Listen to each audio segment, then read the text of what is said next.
आबादी 15%, भागीदारी 100 रुपए में से 1 रुपया। आपको हम आदिवासी कहते हैं, बीजेपी आपको वनवासी कहते हैं। कि अगर देश चलाया जाएगा तो इसको 2-3 लोग नहीं चलाएंगे, इसको 90% आबादी चलाएगी। जो आज देश में लड़ाई चल रही है वो दो विचारधाराओं के बीच में चल रही है। एक तरफ इंडिया गठबंधन, कांग्रेस पार्टी, जेएमएम, बाकी पार्टियां, और दूसरी तरफ बीजेपी, आरएसएस और उनके साथ जो लोग खड़े हैं। हम संविधान की रक्षा कर रहे हैं, हम संविधान को बचाने की कोशिश कर रहे हैं और वो इस संविधान को खत्म करना चाहते हैं। वो चाहते हैं कि जो पहले था, संविधान से पहले जो था वो हो। हम चाहते हैं कि समाज में समानता हो, एकता हो, भाईचारा हो और देश को संविधान के माध्यम से चलाया जाए। अब ये जो संविधान है ये सिर्फ एक किताब नहीं है। इस संविधान में बिरसा मुंडा जी की सोच है या नहीं? बिरसा मुंडा जी की सोच है, अंबेडकर जी की सोच है, फूले जी की सोच है, महात्मा गांधी जी की सोच है और हिंदुस्तान के जो गरीब लोग हैं, चाहे वो आदिवासी हो, दलित हो, पिछड़े वर्ग के लोग हो, किसान हो, मजदूर हो, उनकी रक्षा यह संविधान करता है। इसीलिए नरेंद्र मोदी जी चाहते हैं, अदानी और अंबानी चाहते हैं कि इस संविधान को खत्म कर दिया जाए, बिरसा मुंडा जी की सोच को दबा दिया जाए, अंबेडकर जी की सोच को खत्म कर दिया जाए, गांधी जी की सोच को खत्म कर दिया जाए और इसको परे कर दिया जाए। और हम चाहते हैं कि ये सामने रहे, इसी के माध्यम से देश चले। भाइयों और बहनों, आपको हम आदिवासी कहते हैं, बीजेपी आपको वनवासी कहते हैं। सही बात? जब अंग्रेज यहां थे वो भी आपको वनवासी कहते थे। बिरसा मुंडा जी जो लड़े थे वो क्यों लड़े? वो अंग्रेजों से क्यों लड़े? वो आपके जंगल, आपके जल, आपकी जमीन, इन चीजों के लिए लड़े थे। और वही चीज आज हो रही है। बीजेपी के लोग आपका जल, आपका जंगल, आपकी जमीन चाहते हैं। इसीलिए वो आपको वनवासी कहते हैं। वनवासी और आदिवासी में जमीन आसमान का फर्क है। आदिवासी का मतलब वो लोग जो इस धरती के, इस देश के पहले मालिक और पहले निवासी थे। आदिवासी का यह मतलब है। हम आपको आदिवासी कहते हैं क्योंकि हम जानते हैं कि हिंदुस्तान के पहले मालिक आप लोग थे।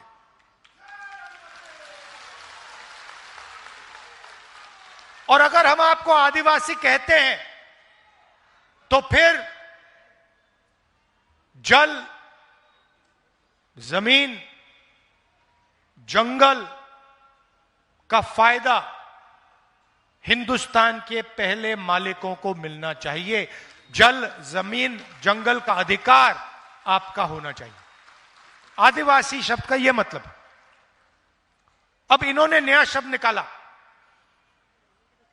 जो पहले अंग्रेज इस्तेमाल करते थे, वनवासी। वनवासी का मतलब आप जंगल में रहते हो। वनवासी का मतलब आपका कोई अधिकार नहीं है, ना जल का, ना जंगल का, ना जमीन का। आप तो जंगल में रहते हो, अगर आप जंगल में रहते हो तो अधिकार थोड़ी मिलेगा। इसीलिए वो आपको वनवासी कहते हैं, क्योंकि वो चाहते हैं कि आपके बच्चे शिक्षा ना पाएं, आपके बच्चे इंजीनियर ना बने, डॉक्टर ना बने, लॉयर ना बने, हवाई जहाज ना उड़ाएं। इसलिए वो आपसे कहते हैं भाई आप तो वनवासी हो, आप तो जंगल में रहते हो, आपको शिक्षा की क्या जरूरत, आपको इंजीनियर बनने की क्या जरूरत, आपको डॉक्टर बनने की क्या जरूरत, आप तो वनवासी हो। और हम कहते नहीं, आप वनवासी नहीं हो, आपको वनवासी कहना आप पर अपमान है। आप आदिवासी हो, यह देश आपका था और इस देश में जो जंगल है, जमीन है, जल है, उसका अधिकार आपको मिलेगा। एक तरफ वो लोग जो आपको आदिवासी कहते हैं, आपकी रिस्पेक्ट करते हैं, आपका आदर करते हैं, और दूसरी तरफ वो लोग जो आपको वनवासी कहते हैं और जो भी आपका है वो छीनना चाहते हैं। लड़ाई ये है, युद्ध ये है, और ये आपको मालूम होना चाहिए। जब मोदी जी यहां आते हैं और आपसे कहते हैं कि आप वनवासी हो, उस शब्द के पीछे सोच है कि आप वनवासी हो, आप जंगल में रहते हो, जल हमारा, जमीन हमारी, जंगल हमारा, आदिवासियों का नहीं, मोदी जी का, आरएसएस का और अरबपतियों का। जहां भी चाहते हैं आपकी जमीन छीन लेते हैं। नया शब्द निकाला है, विकास। विकास का मतलब जहां भी आदिवासियों की जमीन है उठा के ले जाओ, यह है इनका विकास। और हम चाहते हैं कि अगर आपकी जमीन जाए तो आपसे पूछ कर जाए, और अगर आपने अपनी जमीन दी तो आपको उस जमीन का सही दाम मिले। और अगर वहां इंडस्ट्री बनी, फैक्ट्री लगी, तो उस फैक्ट्री में आपके बच्चों को रोजगार मिले। इसलिए हम चाहते हैं कि आदिवासियों को शिक्षा मिले, उनके बच्चे, आपके बच्चे इंजीनियर बने, डॉक्टर बने, लॉयर बने, फैक्ट्री को चलाना सीखें। यह लड़ाई चल रही है।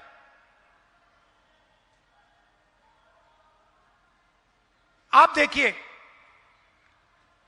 इस देश में तकरीबन 8% आदिवासी हैं, 15% दलित हैं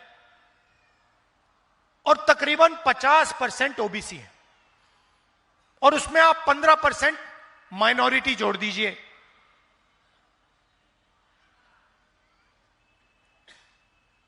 अगर आप इन सबको जोड़ो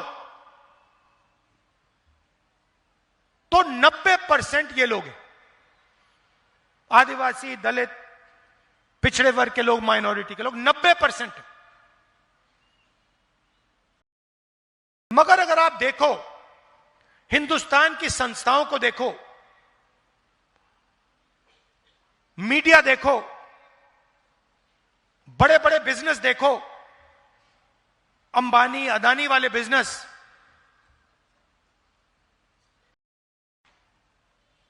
जुडिशियल सिस्टम देखो, कोर्ट कचहरियां देखो, आपको 90% में से कोई इनके अंदर नहीं दिखेगा।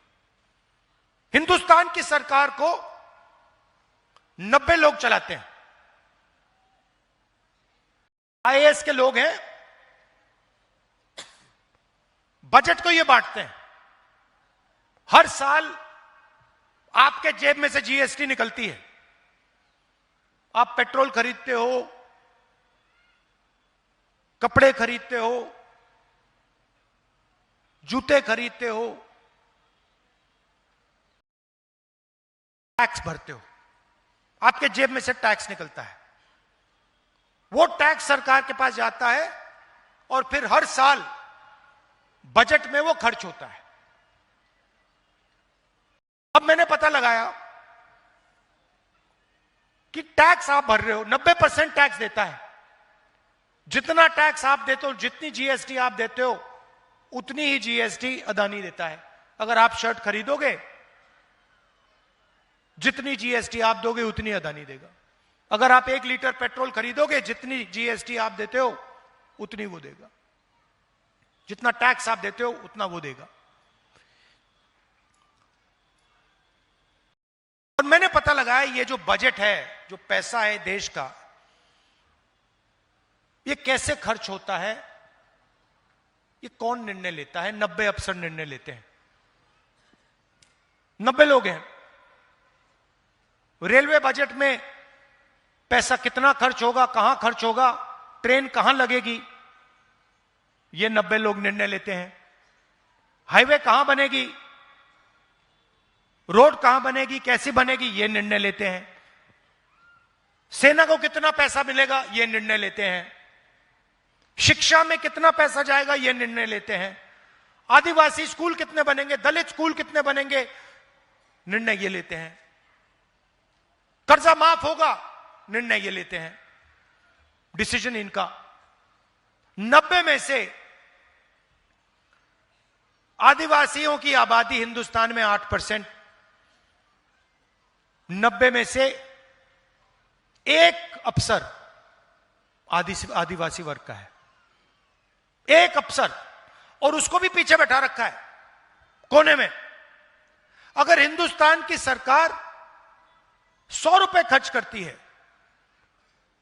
तो आदिवासी अफसर 10 पैसे का निर्णय लेते हैं। अच्छी तरह सुनिए, अगर हिंदुस्तान की सरकार बजट में 100 रुपए खर्च करती है तो 10 पैसे का निर्णय आदिवासी अफसर लेते हैं। आपकी आबादी 8%, 100 में से 8, और आपकी भागीदारी 100 में से 10 पैसे। दलित 15%,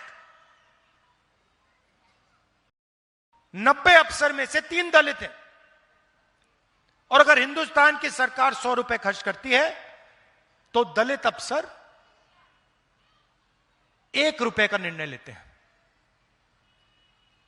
आबादी 15%, भागीदारी 100 रुपए में से 1 रुपया। पिछड़े वर्ग 50% है। 90 में से 3 अफसर पिछड़े वर्ग के हैं और उनकी भागीदारी 100 रुपए में से 5 रुपए। मतलब दलित, आदिवासी, पिछड़े वर्ग के अफसर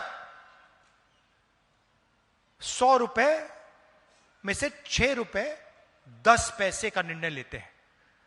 आपकी आबादी 90%,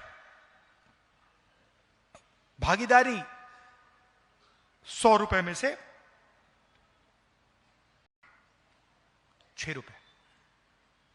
अब मैंने ये बात उठाई, पार्लियामेंट में बात उठाई कि भाई ये हो क्या रहा है। हिंदुस्तान के लोग, आदिवासी, दलित, पिछड़े वर्ग के लोग, इनकी इस देश में भागीदारी नहीं है। कॉर्पोरेट इंडिया में नहीं है, जुडिशियल सिस्टम में नहीं है, मीडिया में आप दिखा दो मुझे। आप मुझे मीडिया में, नेशनल मीडिया में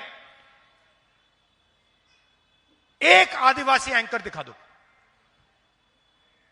एक दिखा दो मुझे, एक दलित दिखा दो, एक पिछड़े वर्ग का दिखा दो, नहीं मिलेगा।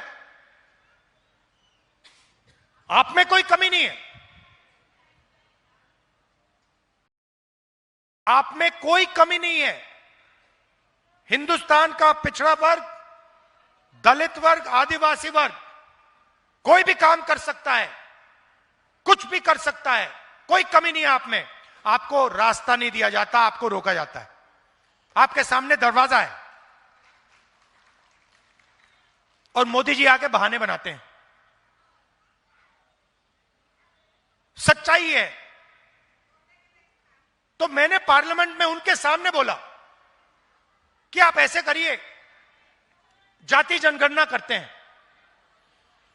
पता लगाते हैं इस देश में कितने दलित हैं, कितने आदिवासी हैं, कितने पिछड़े वर्ग के लोग हैं। पता लगाते हैं हमारी संस्थाओं में आदिवासी, दलित, पिछड़े वर्ग के कितने लोग हैं। पता लगाते हैं मीडिया में कितने हैं। पता लगाते हैं इस देश का जो धन है, बड़ी बड़ी कंपनियां हैं, इनमें दलित कितने हैं, आदिवासी कितने हैं, पिछड़े वर्ग के कितने लोग हैं। दूध का दूध, पानी का पानी कर देते हैं। मैंने उनके सामने बोला, चुप हो गए। उसके बाद कहते हैं राहुल गांधी देश को बांटने की कोशिश कर रहा है। मतलब 90% लोगों के पास देश को चलाने में भागीदारी नहीं है। आप अंदर नहीं घुस सकते। मैं वो बात उठा रहा हूं, मैं कह रहा हूं कि भागीदारी होनी चाहिए, 90% लोगों को जगह मिलनी चाहिए। प्राइवेट यूनिवर्सिटी देखिए, आप मुझे बता दो कौन सी प्राइवेट यूनिवर्सिटी को आदिवासी चला रहा है, कौन सी प्राइवेट यूनिवर्सिटी को दलित चला रहा है, मुझे बता दो, नाम बता दो। ये बड़े बड़े जो अस्पताल हैं, अपोलो अस्पताल, ये सब जो हैं खुल रहे हैं, मुझे बता दो इसको, इनमें से कौन सा है जिसका मालिक आदिवासी है, जिसका मालिक पिछड़े वर्ग का है, जिसका मालिक दलित है। आपको एक नहीं मिलेगा, पूरे देश में ढूंढ लो, एक नहीं मिलेगा। यह बात मैंने उठाई पार्लियामेंट में, और कहते हैं राहुल गांधी देश को बांट रहा है। मैं चाहता हूं कि 90% लोगों को इस देश में भागीदारी मिले। मैं चाहता हूं अगर यह देश चलाया जाए तो 90% लोग इस देश को चलाएं। और बीजेपी चाहती है कि इस देश को 2-3 लोग चलाएं, नरेंद्र मोदी, अमित शाह, अंबानी और अदानी। और पूरा का पूरा जो धन है इस देश का, आपकी जमीन हो, जंगल हो, सब का सब आपसे छीनकर यही 10-15 इनके जो बड़े अरबपति हैं इनको मिल जाए। भाई और बहनों, 16 लाख करोड़ रुपया, 16 लाख करोड़ रुपया नरेंद्र मोदी जी ने 25 लोगों का कर्जा माफ किया है। उनमें आपको एक आदिवासी नहीं मिलेगा, एक दलित नहीं मिलेगा, एक पिछड़े वर्ग का नहीं मिलेगा। और जब हम कहते हैं किसानों का कर्जा माफ होना चाहिए, तो वो कहते हैं देखो राहुल गांधी किसानों की आदत बिगाड़ रहा है, देखो देखो राहुल गांधी किसानों की आदत बिगाड़ रहा है। जब आपने 16 लाख करोड़ रुपए उनका कर्जा माफ किया, तो आपने उनकी आदत नहीं बिगाड़ी क्या? उन्होंने लाखों करोड़ रुपए का बैंक लोन लिया, उसको आपने माफ कर दिया, उसको आप आदत बिगाड़ना नहीं कहते हो। मगर एक छोटा सा किसान 50,000 रुपए का कर्जा लेता है, हाथ जोड़ के कहता है मेरा कर्जा माफ कर दो, हम कर्जा माफ करते हैं, आप कहते हो देखो किसान की आदत बिगाड़ दी। हम न्याय चाहते हैं। हमारा सिर्फ यह कहना है कि अगर देश चलाया जाएगा तो इसको 2-3 लोग नहीं चलाएंगे, इसको 90% आबादी चलाएगी। और अगर देश को चलाया जा रहा है तो उसमें आदिवासी दिखेंगे, दलित दिखेंगे, पिछड़े वर्ग के लोग दिखेंगे। इसीलिए मैंने पार्लियामेंट में साफ कह दिया है, 2 काम हम करेंगे। पहला काम जाति जनगणना, दूध का दूध, पानी का पानी हो जाएगा, सबको पता लग जाएगा आदिवासी की, दलित की, पिछड़ों की कितनी भागीदारी है।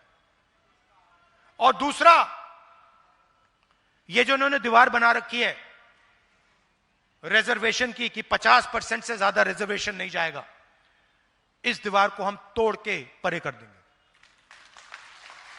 हम रिजर्वेशन को 50% से ज्यादा करके दिखाएंगे, यह मैंने पार्लियामेंट हाउस में बोला है। मणिपुर की बात कर देता हूं। जहां भी ये जाते हैं, जहां भी बीजेपी के लोग जाते हैं, वो भाई को भाई से लड़ाते हैं। एक धर्म को दूसरे धर्म से, एक जात को दूसरी जात से, एक भाषा को दूसरी भाषा से लड़ाते हैं, गुस्सा नफरत फैलाते हैं। मणिपुर को इन्होंने जलाया। आज तक हिंदुस्तान का प्रधानमंत्री नहीं गया है, आज तक नहीं गया है। मतलब उन्होंने ये बात मान ली कि मणिपुर जैसा प्रदेश है ही नहीं। प्रधानमंत्री, प्रदेश जल गया, प्रधानमंत्री आज तक उस प्रदेश में नहीं गए हैं। और प्रदेश को जलाने का काम बीजेपी के विचारधारा ने किया है। इसलिए मैंने कहा, कन्याकुमारी से कश्मीर में चला, कांग्रेस पार्टी के हजारों लोग चले 4000 किलोमीटर, और रास्ते में हमने कहा नफरत के बाजार में मोहब्बत की दुकान खोलेंगे।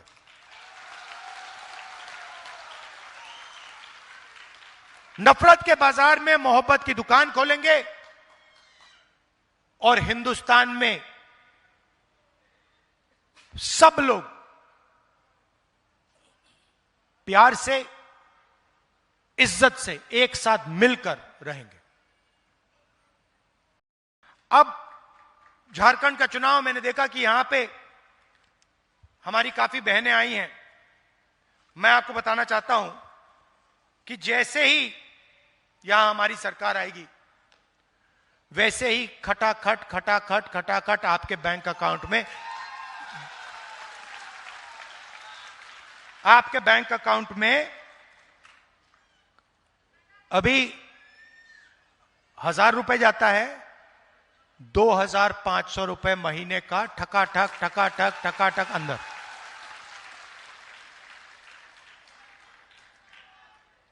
जो एससी एसटी ओबीसी का रिजर्वेशन है उसको हम बढ़ाएंगे। एसटी का 26% से 28%, एसटी का 26% से 28%, एससी का 10% से 12% और ओबीसी का 14% से 27%। हर परिवार को स्वास्थ्य बीमा में 15 लाख रुपए का कवर मिलेगा। अगर आप बीमार होगे, ऑपरेशन करने की जरूरत होगी, आप अस्पताल में जाओगे और 15 लाख रुपए का इलाज आपको मुफ्त में मिलेगा। किसानों को 3200 रुपए प्रति क्विंटल एमएसपी धान के लिए हमारी सरकार देने जा रही है। गैस सिलेंडर 450 रुपए। ये देखो महिलाएं ताली बजा रही हैं। और राशन 7 केजी हर व्यक्ति को हर महीने। और युवाओं के लिए हर ब्लॉक में डिग्री कॉलेज और डिस्ट्रिक्ट लेवल पे प्रोफेशनल कॉलेज, 500 एकड़ का इंडस्ट्रियल पार्क हर डिस्ट्रिक्ट में, और 1 मिलियन युवाओं को हम यहां रोजगार देने का वायदा कर रहे हैं। अब ये आप देख लीजिए, इसमें हमने अदानी के लिए, अंबानी के लिए कुछ नहीं किया, हमने आपके लिए किया है। महिलाओं के बैंक अकाउंट में पैसा, किसानों को सही दाम, युवाओं को रोजगार, गैस सिलेंडर और एससी एसटी ओबीसी के लिए रिजर्वेशन। ये गरीबों की सरकार का काम है। ये उन लोगों का काम है जो आपको आदिवासी कहते हैं, जो आपको वनवासी कहते हैं, वो ऐसा काम कभी नहीं करेंगे। जैसे ही हमारी सरकार हिंदुस्तान में आएगी, हम इस अग्निवीर को खत्म कर देंगे।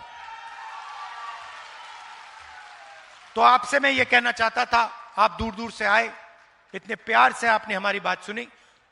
संविधान की रक्षा करनी है, एक साथ मिलकर संविधान की रक्षा करनी है, और जो संविधान को खत्म करने की कोशिश कर रहे हैं उनको रोकना है। दिल से आपका धन्यवाद। जोहार, जय हिंद।